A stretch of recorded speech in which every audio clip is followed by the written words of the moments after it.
Сәлеметсіңдер ме, оқушылар? Бүгінгі сабақтың тақырыбы отандық өнімді пайдаланамыз. Жазылым тапсырмасы 14-ші тапсырма. Тиісті сөздерді көп нүктенің орнына қойып жаз. Тиісті сөздер: жаһандық, дамыған ел, отандық өнімді, кіріс, әлемдік нарыққа. Тиісті сөздерді көп нүктелердің орнына қойып жазамыз. Жазылым тапсырмасы бойынша дескрипторға назар аударайық. Берілген сөйлемдерді жазады 1 балл. Көп нүктенің орнына керекті сөздерді қояды 1 балл.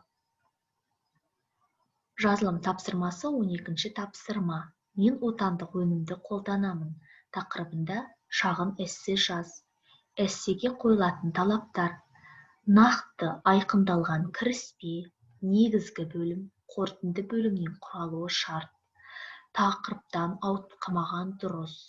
Тезистерді ұтымды дәлелдермен растау қажет. Өмірмен байланыстыру керек. Өзіндік тың пікірлер келтіру керек. Баяндау стилі нақты болу шарт.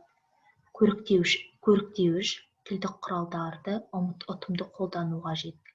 Көлемі 80-30 сөз. Жазылым тапсырмасы бойынша дескрипторға назар аударайық. Эссе жазады 2 балл. Жаңа сөздерді пайдаланады 1 балл. Өмірмен байланыстырады 1 балл. Өз ойын дәлелдей алады 2 балл. Жазу сауаттылығын сақтайды 1 балл.